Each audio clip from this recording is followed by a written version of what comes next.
Hello there. In this new episode of The Story Behind the Business, we're here with Chuck Prenevost. He's one of our customers here in Vancouver. Chuck, thank you so much for being here. Great to be here, Randy. Yeah, so for those who don't know you yet, tell us, how did you start your business? What's the story behind it? Okay, first things first. If you look over my left shoulder, that is a 1985 Macintosh Plus. And I keep that as a memento of my entrepreneurial journey because that was my very first computer back in the days. Wow. So We're part of the computer revolution. Yeah, literally. Yeah, I look at it every day and it reminds me of my humble beginnings. So give you a synopsis of it. Graduated from business quite a few years ago. Thought about being an entrepreneur. Came out of school with your classic student debt. How to get some money. So I worked for somebody for 4 years in the Toronto market, and quickly realized that working for somebody else was not my journey. And so I still had all the business education philosophies floating around in my head, so I applied some of that. So university does work for those who were out there. And we started a business in the Toronto market. So it was a B2B service-based business, and we ran that for 21 years in the Toronto area. Grew it to number 2, and I did the classic entrepreneurial thing. I took the money, I sold it at the top of the game, and we may get into it a slightly different question here, Randy, around how did you grow it? We grew it to number 2 in the Toronto market and decided that, okay, it's time to do something different. And my wife and I are both massive skiers. We're vacationing in Whistler for 15 years. And after a while, we just said, what are we doing? We love it out in BC. Took the, sold the business, put it up for auction. Well, not auction, but put it up for sale in a very strategic manner, and got top dollar for it. And then that was the catalyst for moving out west. Out west, I had to reinvent myself. Took 2 years off, skied at Whistler, loved it. I'm a part-time ski instructor up there, so of course that helps. And then realized that needed to get active again, generate income, give myself some new goals and whatnot. So I got involved in the franchise industry. So as a franchise specialist, so I essentially help people and guide people through a research process so they can find the right business that matches their background, skills, and goals. So I coach them through that process, and been doing that for 15 years now, and been enjoying that a lot. And I've got a couple of side gigs going as well. Passive investment type of things, which you may want to talk about or not. But there's the short version.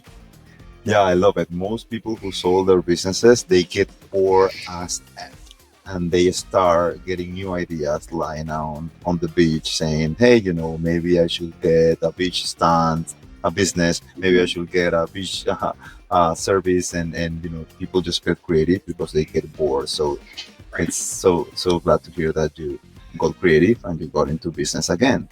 And doing so many side things at the same time, how did you manage to focus on what really matters? We are running on EOS, this entrepreneurial operating system, where focus is so important, and we as entrepreneurs get distracted by so many shiny objects all the time.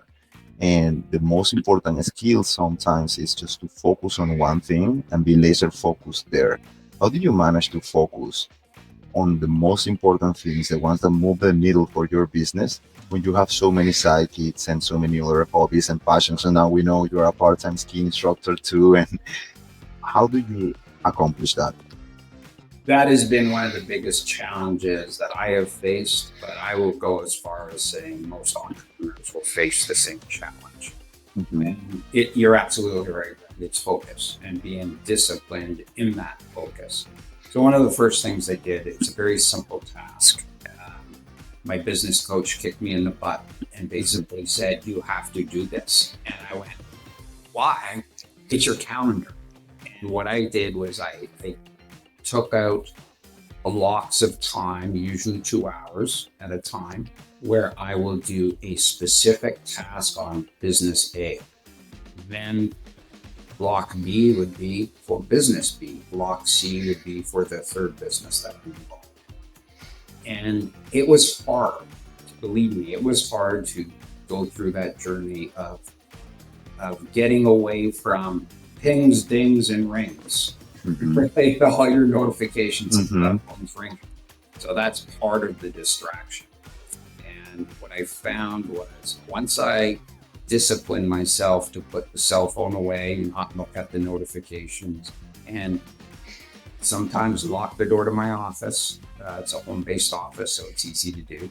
And really just go for the next 2 hours. Nothing else is getting in my mind, in my brain, until I complete this task. And this task is X.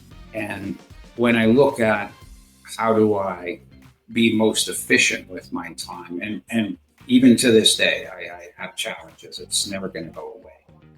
I will, be the first to admit that. But it becomes tactically, how do I execute? And part of it is understanding what your strategy is for that particular business, where you want to move needles, and then tactically, how do I move that needle? So a lot of it does start with that. My favorite thing is sitting with a cup of coffee in the morning and spending about an hour of quiet time. Just myself. In the winter months when it's darker, it's dark out. I actually like sitting in the dark with my coffee because it clears my thoughts and it gets me super focused on here's what I need to do today to make my business A, B, or C better. Awesome. I love those clarity breaks. We apply them at the company too. Like every leadership team member needs to have 1 hour clarity break a week where they have to write down what's the most important goal or task that they need to complete this week. What's the most important thing they need to get done for the next quarter? What's the most important thing they need to get done today? And it's similar to the noise versus signal ratio that Steve Jobs talks so much about, mentioning the Macintosh. There is so much noise out there, but there is a few things that produce the signal that you want that actually is what really matters. So if someone shadow you for a week right now, what will surprise them the most about how you run your business? What would surprise them the most? How do you juggle so much? And it comes right back to my previous comments around, I own my calendar. No one else can use my time or my calendar. And I am vigilant who gets on my calendar. So that's going to be the first thing. They may be surprised. The other is, just laying out, and that's where the quiet time and the thinking comes in, where it's like, okay, today I have to execute on A, B, C, and D. And then look at, even though you still get emails coming in, you get those pings, dings, and rings coming in, you manage that, but you also still have to stay focused on that. And yes, sometimes I work into the evening hours because entrepreneurs do that. They are all focused. They want to set their goals and they want to achieve those goals. So that's what I would anticipate somebody would be surprised at. The other piece and why I love being an entrepreneur, which I think will come into play to this question, is I enjoy building relationships with people, business, potential customers or existing customers. And I put a massive amount of weight and value on my network. And how do I leverage the network in order to grow my business? So that's one of the levers, right, that you referred to. So how do I do that? So that's where I want to spend my time because I feel I'm good at it. I love doing it. So there's that passion piece. So if that's the case, how do I offload everything else? Call it admin-based, accounting-based, all those other aspects of a business that need to happen, sometimes on a daily basis, monthly basis. And that's really been the goal over the last year. I know you and I have joked about this in the past, but ultimately, my goal has always been the same. how do I make myself obsolete in my own business? Hmm. Right? Yeah, build a business that doesn't depend on you, that is sell ready anytime. Right. It's a And better run business that runs better. well, it gives me as the owner maximum flexibility. I can trust Hmm. my team. Do you go through some HR challenges? Of course, every business does. But you have now the ability to hopefully reach one of your macro goals of, okay, so when I retire, what do I want to do with this business? Hmm. Do I want to sell it? Well, if I go down the sales, selling the business road, a business that has a team in place versus all the knowledge being around inside the owner's head, that team in place has a much higher resale value. Hmm. This is an owner operator where the owner controls and has that, call it intellectual property of how the business is run. Hmm. So that's my goal, make myself obsolete in my own business so I can achieve that goal if I decide to do that. Yeah, I understand. So you can design your perfect week, your perfect year, and preload your perfect life, doing only things that you enjoy doing, things that energize you, things that light you up, or things that make you more money, and just delegate everything else.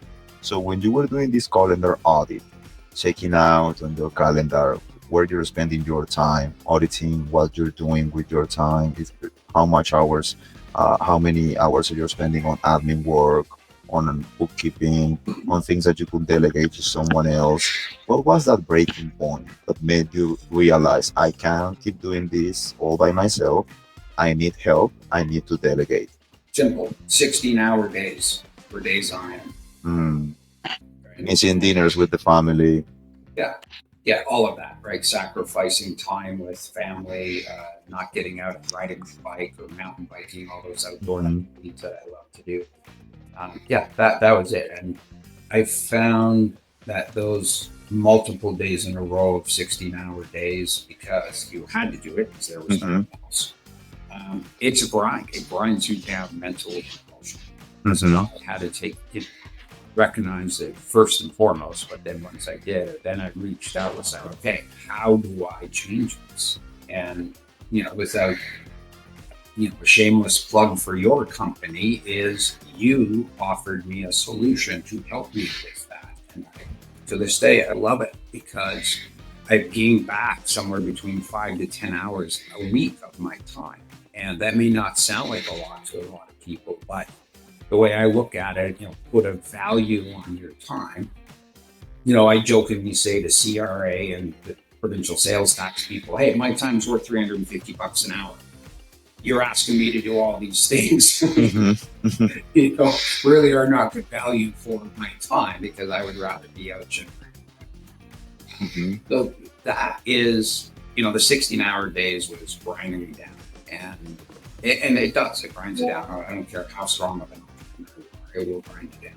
So changing that first and foremost, realizing that and then discussing options. Your company was one of my options. We were very fortunate to meet in one of our networking groups. And when you stood up and did your 1 minute pitch about your company, I just 25 seconds. 35 seconds. Thank you. It was like, oh my goodness, I need to talk to that guy right away. As it was perfect timing for what I needed. And as I've grown my business, so I'm going to refer to my third business now, which is a Mhm. franchise business that I bought for myself. That business now has a team of 6 people. I effectively have gained back 50 to 20 hours of my time on a weekly basis. And I am chasing down revenue, sales, Mhm. relationships, and networking, the things I enjoy doing. And it's quite a bit more enjoyable these days. Yeah. Did you get to ride your bike? I learned that you recently were able to go on a 3 week vacation after 3 years of no time off. Yeah, after 3.5 years of starting this new business, the new franchise business from scratch, it was really our first extended holiday. Yeah, so 3.5 years, I took 3.5 weeks off. One per year. Awesome. And then this executive assistant slash bookkeeper, Dana, who we connect you with from our company in Latin America, how she has helped you buy back your time? Like what used to do yourself that now she's doing for you? Yeah, the basically the processing of checks and revenue coming in, properly documenting it from a bookkeeping perspective. So then I have then much smoother. And as you can imagine, we have call it 100 customers, just to round the number. That's 100 transactions every month. So Hmm. that's a lot of time processing. So Anna has been fabulous in being able to assist me with that, and that process alone has given back 10 hours for me. Yeah, so imagine that your hourly rate is 350 times 10, 3,500 every week. When those things needed to be done, but they didn't have to get done by you. They could be done by someone else at a fraction of the cost. Because if they are done by you, you're costing your business money, right? Because your hourly rate is higher, and you should be working on things that will bring more revenue, like you mentioned, building relationships, networking, or even taking care of your health. Man, Mhm. if you do those things that you can delegate for, let's say, $12 an hour, then you're costing your business money. So, what else are you currently doing in this calendar audit that you could delegate for less than 25% of your hourly rate? There is still, so we recently promoted one of our staff to a service manager role. So there's this transition that's happening now where customers would email me directly, and Hmm. I'm now putting the service manager in the front line as the point of contact. So I'm slowly but surely introducing the service manager to all of our customers to say, hey, I'm here. If you need me, I'm here. They have my phone number.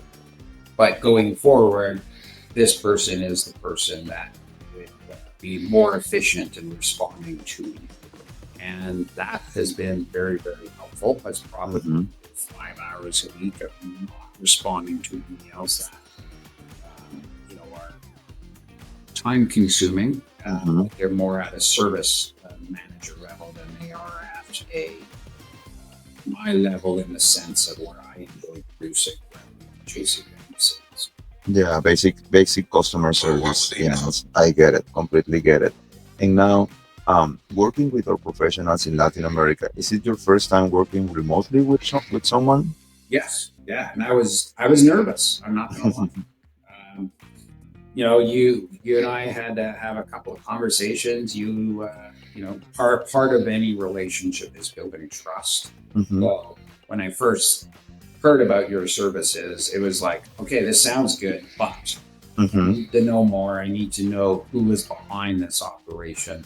So you were gracious enough to spend time with me and look at this is how we do things. This is a very professional organization. So that built trust in my mind, so that I can make that decision to say, okay, let's move forward and engage.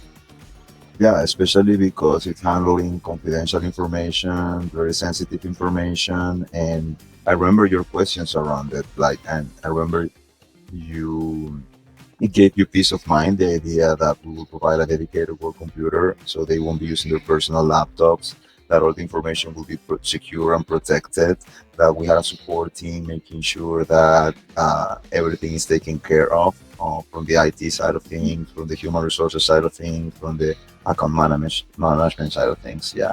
And now, what's one thing you believe about remote work or Latin American talent that turned out to be wrong after you had this first experience? It turned out to be wrong. My initial reaction, Randy, is zero because it went smoothly. It The onboarding was slow and cautious by design on my Hmm. side. Dennis stepped up in every aspect. Sure, there was just communication back and forth. I call it learning each other's cadence of communication and how best to communicate with each other. That was naturally for both parties.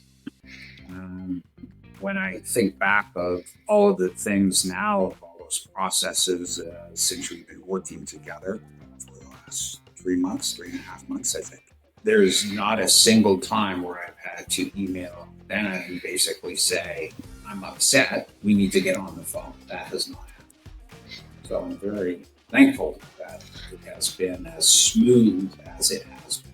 Awesome. Happy to hear that. Our people team has also conducted extended onboarding interviews with her, asking her how she's feeling, how she's adapting, and yeah, she's happy that you're listening to her suggestions.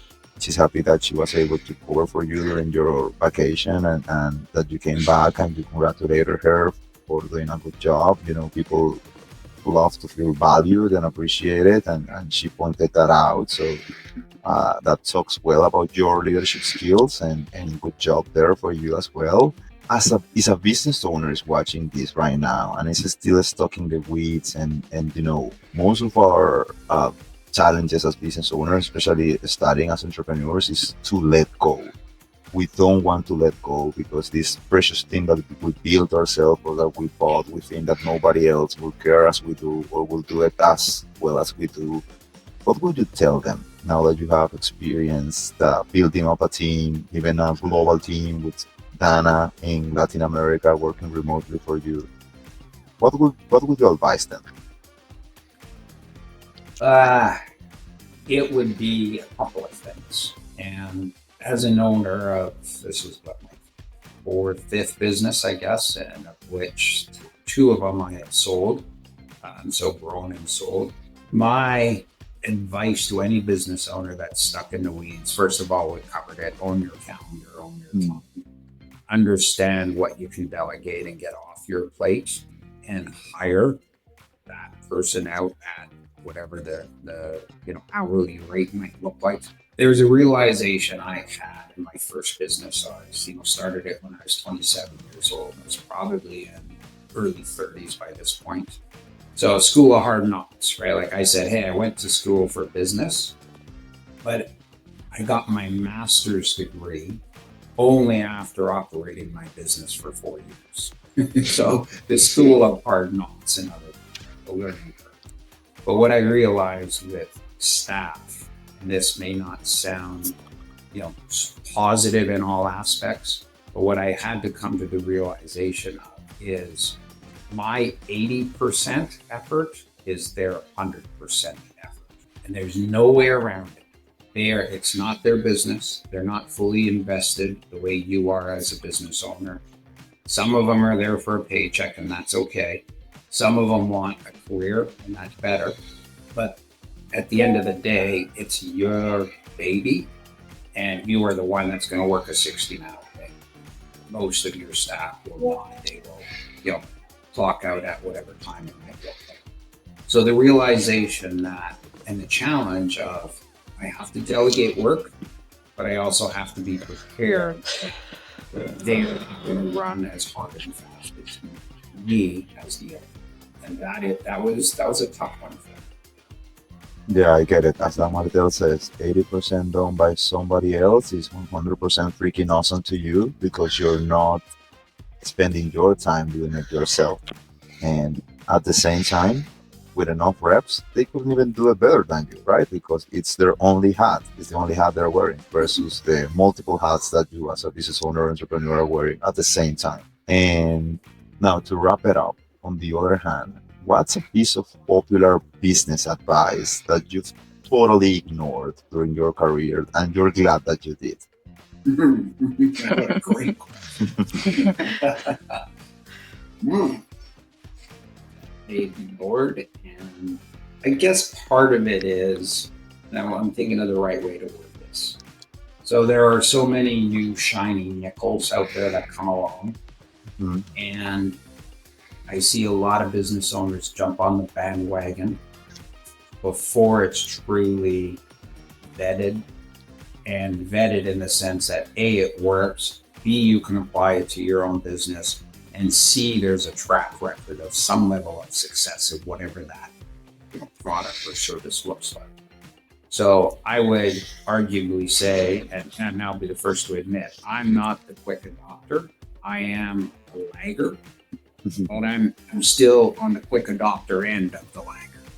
If that makes sense. So I'm watching and analyzing, but I'm not going to jump onto something because I did in my early career and went down a lot of different roads that ended up nowhere. And I ended up wasting a lot of time doing things instead of what I thought would help grow my business. It ended up not growing my business. And so I just by again the school of experience and hard knocks, I will be that late adopter in the early adopter category. Yeah, that I remember when someone in our networking group said, "Oh, Randy, you should meet Chuck," and he wanted to introduce us to. And I told him, "Yeah, we've been already talking. He's been speaking with someone in my team, talked about one of our account managers." And I remember you saying, "Yeah, I'm doing the road test with Randy, with just 10 hours a week, bookkeeper executive assistant to test the road." And yeah, thank you so much for joining us today. I hope that this first quarter with Dana is being great, and now we can meet maybe in another 3 months to check how things are going and how that test road is going also for you. Yeah, and I appreciate you tapping on my shoulder to share some insights that way as well, Randy. It's been enjoyable. I've really enjoyed working with your organization. 3 months down the road, I'd love maybe a different topic of focusing on the revenue line or something to that effect, because I know as a business owner that's what drives it. And so that would be a great topic for us to cover. Of course, how you can increase your net profit, your margins by hiring remote talent and helping someone else significantly improve their life in another country. That's true, and that's been the kind of enjoyable part of getting to know Anna is hey, what'd you do this weekend, right? And you get to know the person, and it does make a difference. It's really a win-win deal. Thank you so much, Chuck, for being here. We've also enjoyed a lot working with you these 3 months, and cheers to a long-term business partnership together. Awesome, Randy. Thank you as well.